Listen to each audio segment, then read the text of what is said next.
Hello student, good morning. ये आपका science का सेट 3 है।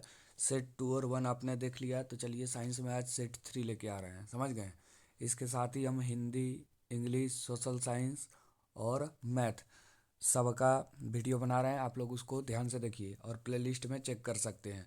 उसके साथ ही साइंस का आप लोग टॉप 300 क्वेश्चन देख लीजिए, बहुत इम्पोर्टेंट है ये। साइंस का टॉप 300, समझ गए। इसका भी वीडियो बन गया है, 3 वीडियो में एक 100 करके। चलिए शुरू करते हैं। सेट 3 साइंस क्लास 10, ये न्यू वाला वर्मा प्रेस है 2026 का, समझ गए। तो चलिए शुरू करते हैं। समतल दर्पण द्वारा बना प्रतिबिंब सदैव होता है, ये होता है आभासी और सीधा। आभासी और सीधा। दूसरा क्वेश्चन देखिए, गोलीय दर्पण के ज्यामिति केंद्र को क्या कहते हैं? तो इसे ध्रुव कहा जाता है। किस दर्पण में वास्तविक फोकस होता है? तो वास्तविक फोकस जो है अवतल दर्पण में होता है, समझ गए आप लोग। वास्तविक फोकस किस में होगा? अवतल दर्पण में।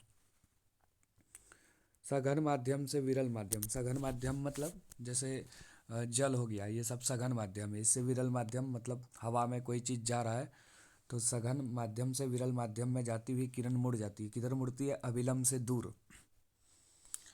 नेत्र में प्रवेश करने वाली प्रकाश की मात्रा को कौन नियंत्रित करती है? तो इसको नियंत्रित करती है पुतली। ये जो है, ज़्यादा लाइट जब इसको मिलता है तो ये क्या होता है? सिकुड़ जाता है। और कम लाइट जब इसको मिलता है तो फैल जाता है। अपर्चर, वो कैमरा जैसा ये होता है।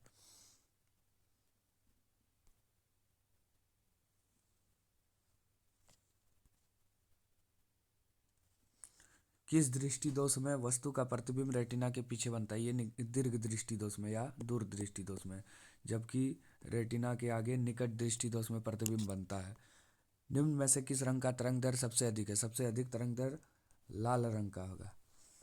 विभवांतर का सही मात्रक है वोल्ट। विद्युत धारा मापने वाले यंत्र को वोल्ट एमीटर कहते हैं, एमीटर। इसे श्रेणी क्रम में जोड़ा जाता है। जबकि विभवांतर मापने वाले यंत्र को वोल्ट मीटर कहा जाता है, इसे पार्श्व या समांतर क्रम में जोड़ा जाता है। चलिए आगे देखिए। उस युक्ति का नाम लिखें जो किसी चालक के सिरों पर विभवांतर बनाए रखने में सहायक है। यह है बैटरी, विद्युत सेल या बैटरी। सेल क्या होता है? ये है सेल एक। अब जब कई सारे सेल को जोड़ा जाता है तो ये बैटरी बनता है, समझ गए आप लोग। किसी विद्युत धारावाही सीधी लंबी परिनालिका के भीतर चुंबकीय क्षेत्र क्या होगा? सभी बिंदुओं पर समान। देखिए ये जिंक है, ये कॉपर सल्फेट है। तो जिंक सल्फेट और कॉपर बाहर होगा तो इसको बोलते हैं विस्थापन अभिक्रिया। इसमें एक अधिक क्रियाशील तत्व दूसरे कम क्रियाशील तत्व को अपने स्थान से विस्थापित करता है, इसको बोलते हैं विस्थापन अभिक्रिया। चिप्स की थैली में कौन सी गैस भरी होती है? तो चिप्स की थैली में नाइट्रोजन गैस भरी होती है। कोई भी चिप्स है, कुरकुरे, सबकी थैली में नाइट्रोजन गैस भरी जाती है ताकि इसे खराब होने से बचाया जा सके। अगला क्वेश्चन देखिए, निम्न में से कौन विस्थापन अभिक्रिया का उदाहरण है? विस्थापन अभिक्रिया क्या होता है? Fe plus CuSO4 FeSO4 plus Cu, मतलब लोहे की कील कॉपर सल्फेट। लोहा जो है कॉपर से अधिक अभिक्रियाशील धातु है तो आयरन सल्फेट बनेगा और कॉपर बाहर होगा। यही विस्थापन अभिक्रिया है। कौन सा पदार्थ नीले लिटमस को लाल करता है? नीले को लाल कौन करेगा? नीले को लाल करेगा अम्ल। आप लोग कमेंट करके बताइए तो अम्ल का पीएच मान क्या होता है? जल्दी से कमेंट कीजिए और बताइए 15 का आंसर, समझ गए। चलिए, क्षार का जलीय विलयन क्या होगा? अम्ल का जलीय विलयन हाइड्रोजन आयन देता है, याद रखिएगा। अम्ल का जलीय विलयन हाइड्रोजन आयन देता है। तो क्षार का जलीय विलयन क्या होगा? OH minus. Plaster of Paris का सूत्र क्या है? CaSO4 into 1/2H2। ऑफ मैंने आधा, याद रखिएगा। जबकि CaSO4 इंटू 2H2 ये है जिप्सम का सूत्र।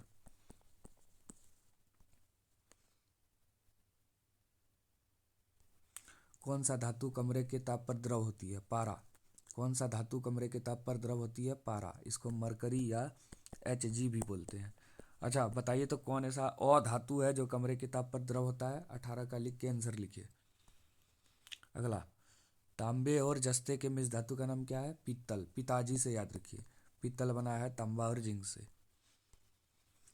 एल्कीन का समान सूत्र, एल्केन का होता है CnH2n+2। तो एल्कीन का होगा CnH2n, पहले ए आता है फिर ई, फिर आता है एल्काइन CnH2n-2। तो यहाँ पे क्या पूछा गया है? Alkene, ALKENE, alkene. तो क्या होगा? CnH2n, CnH2n हो गया। चलिए अब आगे देखिए, तीनों बता दिए। CHO क्या है? CHO एल्डिहाइड को बोला जाता है, और एल्कोहल को OH बोला जाता है, कीटोन को CO बोला जाता है, कार्बोक्सिलिक एसिड को COOH बोला जाता है। हर सेट में 4-5 क्वेश्चन रिपीट होगा, तो कोई दिक्कत नहीं है, सब इम्पोर्टेंट ही है। तो 21 का आंसर क्या हुआ? एल्डिहाइड। निम्न में से किस पौधे का प्रकाश संश्लेषी इकाई है? प्रकाश संश्लेषी इकाई क्लोरोप्लास्ट है, इसी से मिलकर क्लोरोफिल बनता है। अनाक्षी शोषण के परिणाम स्वरूप क्या बनता है? Ethyl alcohol C2H5OH। पौधों के वायवीय भाग में जल के वाष्प के रूप में निकलने की क्रिया कहलाती है, इसको बोलते हैं वाष्पोत्सर्जन। निम्न में से कौन पादप हार्मोन है? पादप हार्मोन है साइटोकाइनिन। निम्न में से किसे बर्थ हार्मोन कहा जाता है? बर्थ हार्मोन किसे कहते हैं? ऑक्सीटोसिन, इसे बर्थ हार्मोन कहा जाता है। अंडाणु निषेचित होता है या निषेचन की प्रक्रिया होती है फैलोपियन नलिका में, जिसे डिम्बवाहिनी नली भी बोला जाता है। पूर्ण विकसित अंडाशय कहलाता है। अंडाशय से किसका निर्माण होता है? फल। समझ गए? मनुष्य में कितने जोड़े गुणसूत्र पाए जाते हैं? 23 जोड़े या 46, याद रखिएगा। ग्लोबल वार्मिंग के लिए उत्तरदायी गैस है CO2। कार्बन डाइऑक्साइड, ये ग्लोबल वार्मिंग के लिए उत्तरदायी है। समझ गए? अब चलिए सब्जेक्टिव क्वेश्चन पे आते हैं। समझ गए? वीडियो को आप लोग ध्यान से देखिए, लाइक कीजिए, कमेंट कीजिए और अपने दोस्तों के साथ शेयर कीजिए, और जो नए हैं वो चैनल को सब्सक्राइब कीजिए। चलिए देखिए, शुरू करते हैं। कोई वस्तु किसी उत्तल लेंस के प्रकाशिक केंद्र तथा फोकस के बीच रखी गई है, बनने वाले प्रतिबिंब का स्पष्ट किरण आलेख कीजिए। ये आपको रिवीजन करना है, 2-3 बार बनाना है। समझ गए? तो देख लीजिए इसको। चलिए हम यहाँ से समझाने का प्रयास करते हैं। खतरे का सिग्नल का प्रकाश लाल रंग का होता है, क्यों? आपने देखा होगा जो ट्रेन का सिग्नल होता है या रोड में, वहाँ पे लाल रंग का बत्ती जलती है। तो क्यों जलती है ये? क्योंकि देखिए, लाल रंग का सबसे बड़ी विशेषता है ये दूर से भी देख सकते हैं, कोहरे में भी दिखाई देता है, धूप में भी दिखाई देता है, सुबह भी देख सकते हैं, रात में भी देख सकते हैं।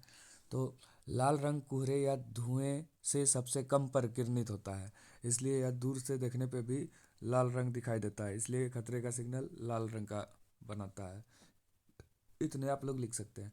फ्लेमिंग का वाम हस्त नियम क्या है? देखिए, यह है आपका तर्जनी, यह है मध्यमा, यह है अंगूठा। तो तीनों को इस प्रकार आप लोग रखिए कि जो तर्जनी है विद्युत धारा की दिशा बताए, मध्यमा चुंबकीय क्षेत्र की दिशा को बताए, और अंगूठा गति की दिशा को बताए, किधर धारा जा रहा है। तो इसी को बोलते हैं हम लोग फ्लेमिंग का वाम हस्त नियम। देखिए यहाँ पे दिया है, अपने बाएं हाथ की तर्जनी, यह है तर्जनी, मध्यमा, अंगूठा को इस प्रकार फैलाइए कि वे एक दूसरे पे लंबवत हो, माने 90 डिग्री कोण बनाए।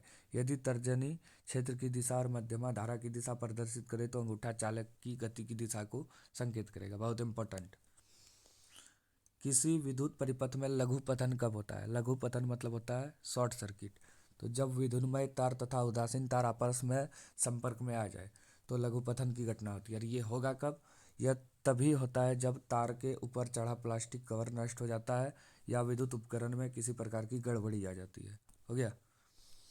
जब लोहे की कील को कॉपर सल्फेट विलयन में डुबाते हैं तो विलयन का रंग क्यों बदल जाता है? देखिए, लोहा जो है कॉपर से अधिक अभिक्रियाशील धातु है, यह क्या करता है? कॉपर को विस्थापित करके आयरन सल्फेट का निर्माण करता है, इसलिए विलयन का रंग बदल जाता है। देखिए, पढ़ के वही लिखा है।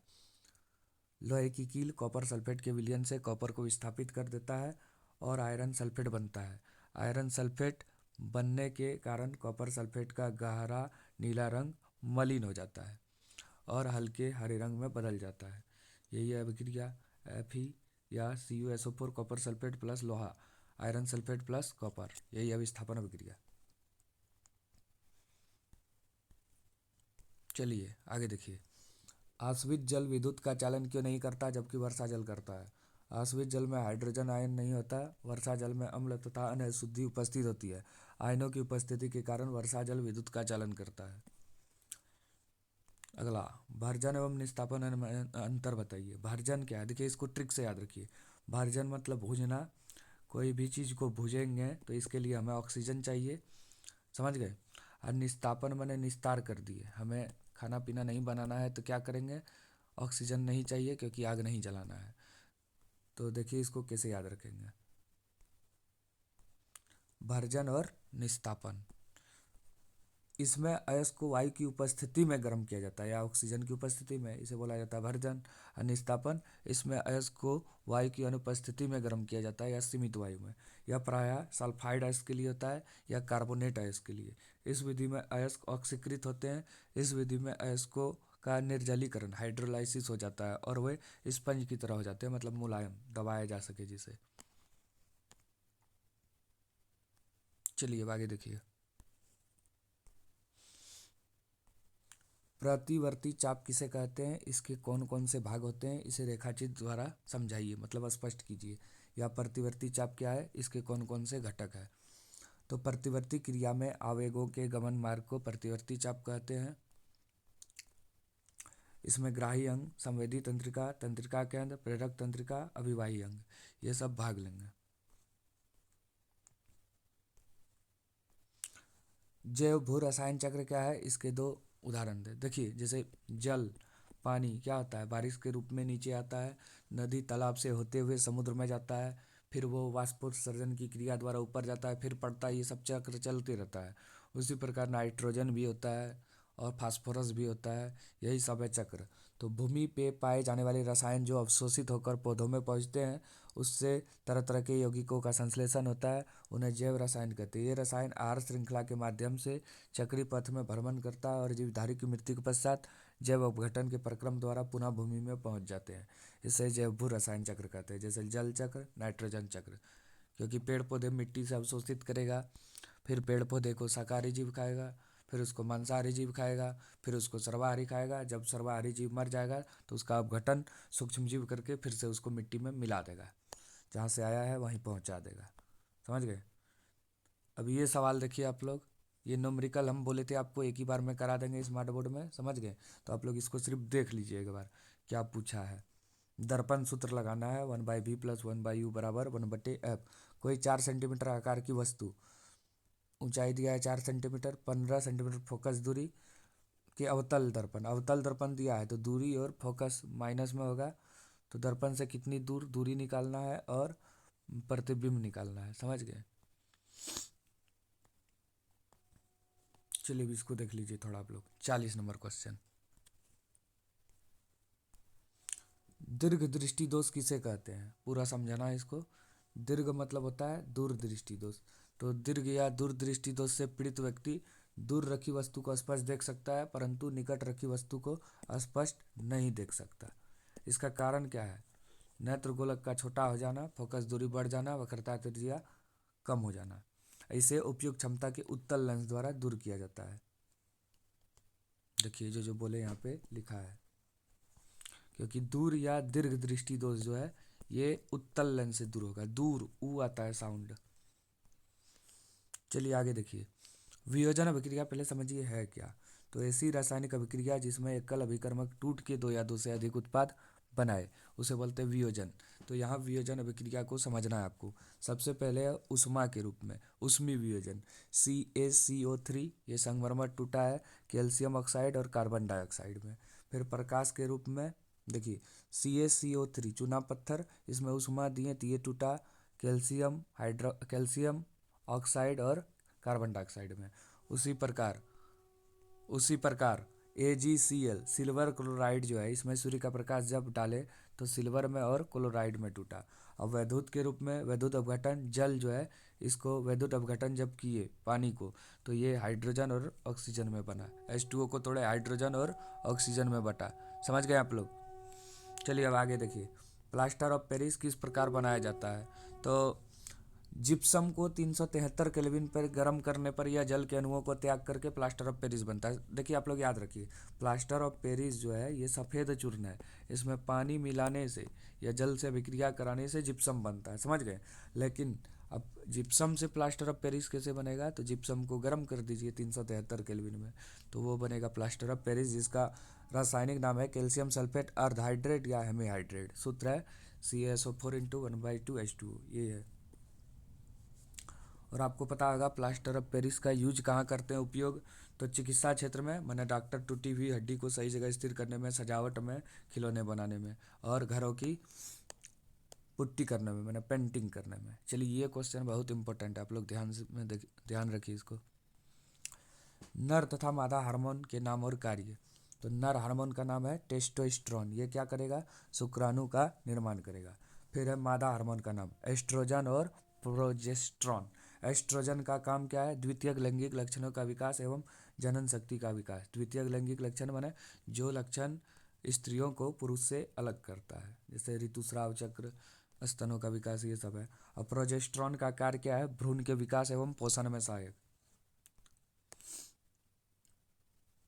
चलिए अगला क्वेश्चन देखिए, 2-3 क्वेश्चन और है। हमारे शरीर में थायरॉक्सिन हार्मोन का क्या कार्य है। तो देखिए हमारे शरीर में थायरॉक्सिन हार्मोन का कार्य, यह हार्मोन शरीर की सामान्य वृद्धि के लिए आवश्यक है। यह हार्मोन शरीर में कार्बोहाइड्रेट, प्रोटीन और वसा का उपापचयन को नियंत्रित करता है। यह ऊतकों के अंतरकोशिकीय द्रवों की प्रतिशतता को नियंत्रित करता है। यह हृदय की पेशियों और केंद्र तंत्रिका की क्रियाशीलता के लिए आवश्यक होता है। चलिए अब आगे चलते हैं। कायिक प्रवर्धन क्या है, इसकी क्या सीमाएं हैं। कायिक प्रवर्धन, जब पौधे के किसी कायिक अथवा वर्धी भाग जैसे जड़, तना अथवा पत्ती से प्राकृतिक अथवा कृत्रिम रूप से नया पौधा विकसित होता है तो इसी को बोला जाता है कायिक जनन। देखिए आपको बढ़िया समझाते हैं। तो जो पेड़ पौधे हैं उसमें जो अलैंगिक जनन की विधि पाया जाता है वही है कायिक जनन। जैसे आलू, ये गजूर होता है, इसका आँख से जनन करता है। ये ब्रायोफिलम है, ये पर्णकलिका लिप बड, इससे जनन करता है। तो यही सब है, समझ गए आप लोग, कायिक जनन। इससे लाभ है पर्यावरण को। अगला क्वेश्चन देखिए, अलैंगिक जनन की उपेक्षा लैंगिक जनन के क्या लाभ है। तो लैंगिक जनन से जनन संतति में विविधता आती है। जनक संतति में मतलब बच्चा में विविधता आता है। जीन के नए युग्मक बनते हैं जिसके कारण आनुवांशिक विविधता का विकास होता है। नए जीवों के विकास में इसकी महत्वपूर्ण भूमिका होती है। अगला देखिए, शुक्राशय एवं प्रोस्टेट ग्रंथि की क्या भूमिका है।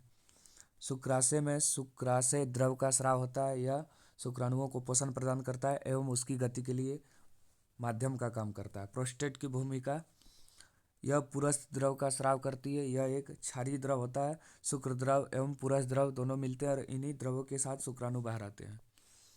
प्रत्येक पारितंत्र एक गंतव्य तंत्र होता है। कैसे, देखिए अभी हम तुरंत बताएं। सबसे पहले पेड़ पौधे आता है। पेड़ पौधे को कौन खाता है, शाकाहारी जीव। फिर शाकाहारी जीव को खाएगा मांसाहारी, मांसाहारी सर्वाहारी। फिर वो अपघटित होते हैं सूक्ष्मजीव द्वारा, पुनः मिट्टी में मिल जाता है। फिर पेड़ उसको अपघटित करता है। ये प्रक्रिया चलते रहती है। देखिए लिखा गया है, पौधे सूर्य की किरणों से प्रकाश संश्लेषण क्रिया द्वारा अपना भोजन प्राप्त करते हैं। पौधों को शाकाहारी जंतु खाते हैं, शाकाहारी जंतु को मांसाहारी जंतु खाते हैं, सर्वाहारी जंतु सबको खाता है। उसकी मृत्यु के बाद मृत शरीर का अपघटन सूक्ष्मजीव द्वारा होता है। अपघटित पदार्थ मिट्टी में मिल जाते हैं जिन्हें पौधे पुनः अवशोषित कर लेते हैं। इस प्रकार पारितंत्र के सभी घटकों के बीच एक गत्यात्मक संबंध होता है। चलिए आगे देखते हैं। ओम का नियम, तो देखिए इसको कैसे याद रखेंगे। ओम के नियम के अनुसार नियत ताप पर किसी चालू के सिरों के मध्य आरोपित विभवांतर उसमें प्रवाहित होने वाले विद्युत धारा के समानुपाती होता है। अब समानुपाती जब हटेगा तो आएगा आर, तो इसको लिख सकते हैं V बराबर आई आर। ओम के नियम से V माने विभवांतर, आई माने विद्युत धारा, आर मतलब प्रतिरोध। इसका सत्यापन भी आप लोग कर सकते हैं यहाँ पे ग्राफ के द्वारा। अगला क्वेश्चन देखिए, विद्युत चुंबकीय क्षेत्र क्या है। विद्युत धारावाही चालक के परितः वह समझ क्षेत्र जिसमें उसका चुंबकीय सुई द्वारा आभास किया जाता है उसे विद्युत चुंबकीय क्षेत्र कहते हैं। समझ गए आप लोग।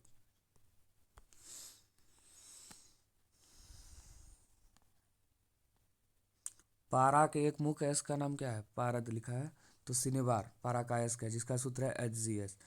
इस अयस्क को भर्जन विधि द्वारा धातु ऑक्साइड में बदला जाता है। समझ गए, ये है इसका समीकरण। ये बहुत इंपॉर्टेंट क्वेश्चन है। समजातीय श्रेणी देखिए, तो समजातीय श्रेणी है क्या, कार्बनिक यौगिक की वह श्रेणी जिसके सभी सदस्य में एक ही प्रक्रियात्मक समूह माने फंक्शनल ग्रुप पाया जाता है उसको बोलते हैं समजातीय श्रेणी। और दो समजातीय श्रेणी में CH2 का अंतर होता है। जैसे देखिए ये है मिथेनॉल, ये है इथेनॉल। तो OH दोनों में है और CH3 से C2H5 गया तो CH2 का अंतर है क्योंकि एक कार्बन जब उड़ता है तो अपने साथ 2 हाइड्रोजन को उड़ा देता है। उसी तरह ये है मीथेन, ये है इथेन। समझ गए, देखिए CH2 का अंतर है और एक ही ग्रुप है, सिंगल सिंगल बॉन्ड। बहुत सारा है, जैसे ये है एल्डिहाइड, इथेनल, ये है प्रोपेनल, इसमें भी CH2 का अंतर है। यही है प्रक्रियात्मक समूह, बहुत इंपॉर्टेंट, VVI ये एग्जाम में आएगा ही। साबुन और अपमार्जक में अंतर, समझ गए? तो देखिए इसको कैसे लिखना है। साबुन, यह उच्च वसा अम्ल का सोडियम लवण है। अपमार्जक, यह लंबी श्रृंखला वाले सल्फोनिक अम्ल के सोडियम लवण है। इसकी आयनिक सिरा COO Na+ होती है। इसकी आयनिक सिरा SO3Na+ या SO4Na+ होता है। यह कठोर जल में कठिनाई से झाग देता है, माने झाग नहीं देता है। कठोर जल माने नमकीन पानी, यह कठोर जल में झाग दे देता है। इसमें आर्द्रता का गुण कम होता है, इसमें आर्द्रता का गुण अधिक होता है। जैसे सर्फ सब जो है बारिश में भीग जाता है। ये श्वसन तंत्र है। आप लोग फिगर बना सकते हैं या फिर क्वेश्चन आंसर लिख सकते हैं। 2 क्वेश्चन हो रहा है। मनुष्य के पाचन तंत्र में प्रोटीन का पाचन कैसे होता है? तो आमाशय में आमाशयिक रस, जठर रस पाए जाने वाले पेप्सिन नामक एंजाइम घुलनशील प्रोटीन को पेंटोज में बदलता है। आमाशय में जो है जठर रस पाया जाता है। ये पेप्सिन नामक एंजाइम जो है अघुलनशील प्रोटीन जो है उसको पेंटोन में तोड़ता है। पक्वाशय में अग्नाशयिक रस में पाए जाने वाले प्रोटीन पाचक एंजाइम ट्रिप्सिन पेप्टोन को एमिनो अम्ल में बदलता है। यही है प्रोटीन का सूक्ष्म रूप। छोटी आंत में सशक एंटेरिकस द्वारा शेष बचे प्रोटीन को एमिनो अम्ल में बदल दिया जाता है। ये याद नहीं होगा आपको, हम दूसरा भाषा में बताएंगे अगला वीडियो में। वंशानुगत लक्षण क्या है? ऐसे लक्षण जो माता पिता से बच्चों में ट्रांसफर होते हैं स्थानांतरित, उसे वंशानुगत लक्षण कहते हैं। मेंडल ने प्रयोग किया था मटर के पौधे पर। क्या प्रयोग किया था हम समझा रहे हैं अभी, देखिए। जैसे 2 पेड़ लिया, एक लिया लंबा, दूसरा लिया बौना, और इसका जब संकरण कराया तो प्रथम पीढ़ी में सारे पौधे लंबे आए, इसको बोलते हैं प्रभाविता का नियम। उसके बाद क्या हुआ, दूसरा पीढ़ी में 3:1 आया, माने 75% लंबे और 25% बौने, इसको बोलते हैं विसंयोजन का नियम। समझ गए? वही वहाँ पे लिखा गया आपका, देखिए। चलिए लास्ट क्वेश्चन। विभिन्नताओं के उत्पन्न होने से किसी स्पीशीज का अस्तित्व किस प्रकार बढ़ जाता है? विभिन्नताओं के रहने से भिन्न भिन्न प्रकार के जीवों को अपने अस्तित्व को बढ़ाने के लिए अलग अलग प्रकार से लाभ मिलता है। उदाहरण के लिए ऐसे जीवाणु जो तीव्र ऊष्मा का सहन कर पाते हैं वे अति उष्ण दशाओं में भी जीवित रह जाते हैं, माने गर्मी में। इसके विपरीत जिसमें ऐसी क्षमता नहीं होती वे नष्ट हो जाते हैं। इस प्रकार विभिन्नताओं के कारण स्पीशीज का अस्तित्व कायम रहता है। ठीक है, हो गया आपका ये सेट कंप्लीट। सेट 2 भी आप लोग देख लीजिए पूरा, उसके साथ ही हम क्वेश्चन बैंक भी लेके आएंगे। ठीक है, धन्यवाद। वीडियो को लाइक कीजिए, कमेंट कीजिए, शेयर कीजिए और अपने दोस्तों के साथ शेयर कीजिए।